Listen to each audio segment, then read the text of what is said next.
ओम नमः शिवाय। तंत्र के रचयिता भगवान शिव को मेरा नमस्कार है। इस धरा में कुछ ऐसी शक्तियां जो हैं वो विचरण करती हैं जिनका ज्ञान कुछ एक लोगों को होगा। हमारे ऋषि मुनियों ने उनको पहचाना और उनको यक्षिणियों का नाम दिया। यक्षिणियां ऐसी होती हैं जो कि आपकी कोई भी इच्छा पल भर में पूरी कर सकती हैं, और कुछ ऐसी साधनाएं होती हैं जिनसे कि उनको अर्जित किया जाता है। आज मैं आपको एक ऐसा मंत्र दूंगा जिससे कि कलवा चलाया जाता है। आपने सुना होगा कच्चा कलवा, काला कलवा, तो इनको चलाया कैसे जाता है।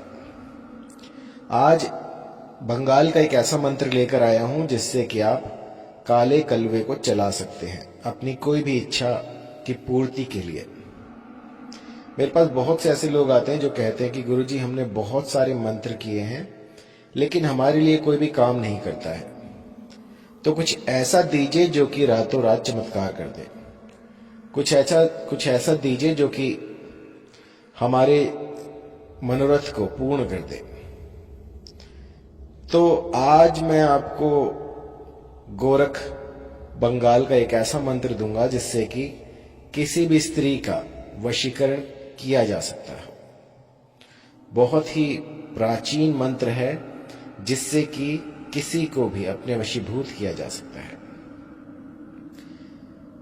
इस साधना के दौरान साधक को सात्विक रहना होगा, ब्रह्मचर्य का पूरा पालन करना होगा। और अभी जो है सावन का पावन पर्व चल रहा है, तो षट कर्मों में वशीकरण का जो समय होता है वो सावन का होता है, वो चौमासे का होता है। तो इस समय पर जो वशीकरण के मंत्र होते हैं वो बहुत अत्यधिक प्रबल होते हैं और बहुत जल्दी असर करते हैं। हर मंत्र की, हर एक कर्म की अपनी एक अवस्था होती है, अपनी एक एटमॉस्फेयर होता है जिसमें कि वो काम करते हैं। वशीकरण, मोहन, सम्मोहन, ये सब जो हैं बारिशों में सबसे अधिक प्रबल होते हैं। तो इस समय में आप जितना हो सके वशीकरण, सम्मोहन और किसी को आकर्षित करने का जो कर्म होता है उस पर ज्यादा ध्यान दें, तो ये अभी फलित होंगे। जिस तरह से कोई जब हम बीज बोते हैं तो उसके लिए एक समय होता है, एक मौसम होता है, उसी मौसम में वो बीज जो है अंकुरित होते हैं, आगे बढ़ते हैं। यदि आप समय के बिना किसी बीज को लगाते हैं तो वो अंकुरित नहीं हो पाता है, यही कारण होता है। तो अभी जो समय चल रहा है सावन का, इसमें वशीकरण बहुत ही शीघ्रातिशीघ्र होता है। सावन में कोई भी कर्मकांड आप करते हैं तो वो अपना फल अत्यधिक मात्रा में देता है और बहुत शीघ्र देता है। जिस भली प्रकार से मैं आपको समझा रहा हूं, यदि इसी प्रकार से आपने इस गूढ़ मंत्र को जान लिया, सीख लिया और कर लिया, तो ऐसा इस धरा पर कोई व्यक्ति नहीं जो कि इससे बच पाए। बहुत ही पावरफुल, बहुत ही चमत्कारी मंत्र है और इसको चलाना ही बहुत सरल है। आपने देखा होगा कि जितने भी मंत्र होते हैं मैं उनकी संख्या जो है आपको 108 बताता हूं, लेकिन ये सिर्फ एक ऐसा लौता मंत्र है जिसको कि आपको 109 की संख्या में पढ़ना है। इस मंत्र का गुंफन जो है 109 की संख्या में होता है। बाकी जितने भी मंत्र हैं वो 108 की संख्या में होते हैं। ये विचित्र सा मंत्र है जो कि एक ही दिन में असर दिखाना शुरू कर देता है। इस मंत्र को कंठस्थ कर लीजिएगा और उसके बाद जो है आप इसका गुंफन कीजिएगा। तो मंत्र जान लीजिए, क्योंकि मंत्र जो है वो काफी बड़ा है और इसको चलाना बहुत आसान है। बस आपको 41 दिनों तक 109 की संख्या में इस मंत्र का जाप करना है और जाप के लिए आपको कोई ऐसा एकांत स्थान ढूंढना है, चाहे वो वन प्रदेश हो, कोई बीहड़ हो, कोई ऐसी जगह हो जहां पर कि कोई आता जाता ना हो, कोई अबैंडन प्लेस हो, या फिर कोई ऐसी गुफा हो जहां पर कि आप जाकर इसका गुम्फन कर सकें। आपको रात्रि के 11 बजे के बाद उस एकांत स्थान में जाना है। वहां बैठकर इस मंत्र का 109 की संख्या में जाप करना है। सबसे पहले जगह को, स्थान को साफ करें और पूर्व दिशा की ओर मुख करके बैठ जाएं। वहीं पर आपको शुद्ध गौघृत का दीपक लगाना है। दीपक के साथ आप गूगल, कुछ लोबान, कुछ नवेद, ये सब रखिए और गूगल की धुनी दें तथा भोग के लिए जो है कुछ मिष्ठान रखें अपने पास।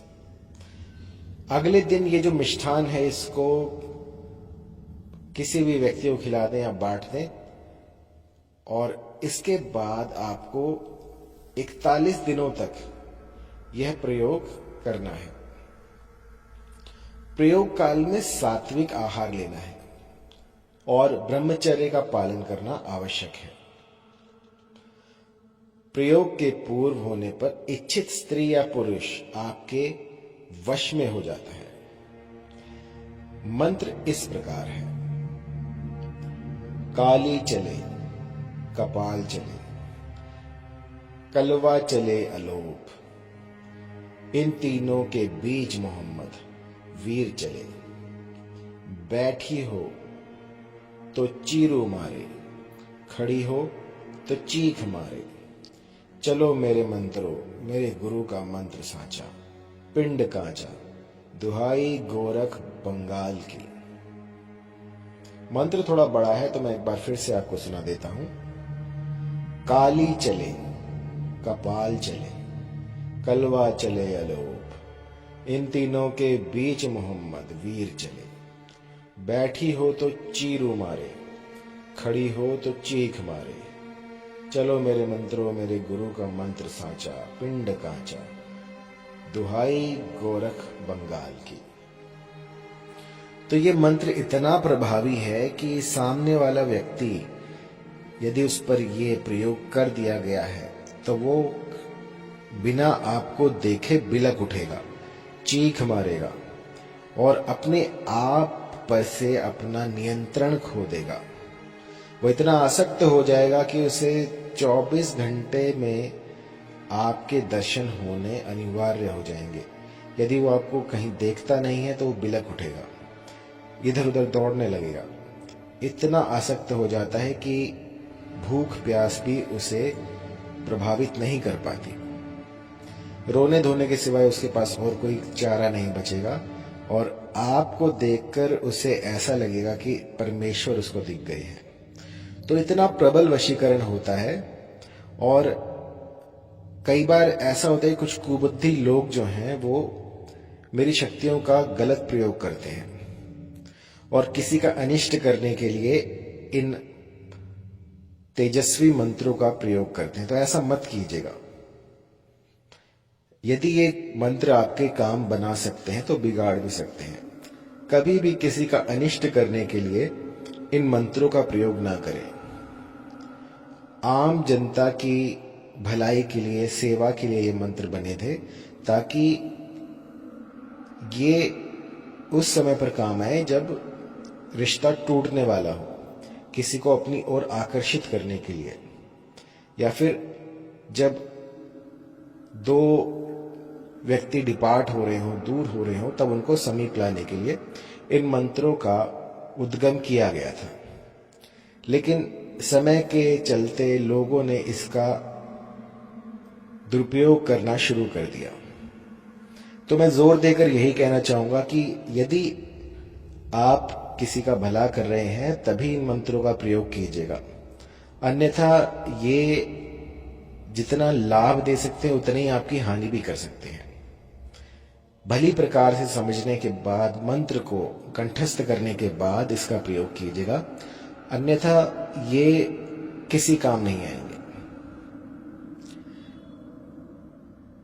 जब तक आप गुरु से परामर्श ना कर ले, किसी सिद्ध से परामर्श ना कर ले, तब तक ऐसी चीजों को छेड़ना नहीं चाहिए। कई मेरे ऐसे साधक भी आते हैं जो कि सालों से लगे हुए हैं, लेकिन उनका एक भी मंत्र अब तक सिद्ध नहीं हुआ, क्योंकि कहीं ना कहीं किसी ना किसी जगह पे ऐसी त्रुटि हो जाती है जिससे कि मंत्र काम नहीं करता है। तो एक बार आप सलाह अवश्य ले करने से पहले कि आपके लिए ये मंत्र बना भी है या नहीं, सारा कुछ देखकर बताया जाएगा कि आपके लिए कौन सा मंत्र उपयोगी होगा, क्योंकि हर एक मंत्र हर एक के लिए नहीं होता है। तो अधिक जानकारी के लिए आप कॉल कर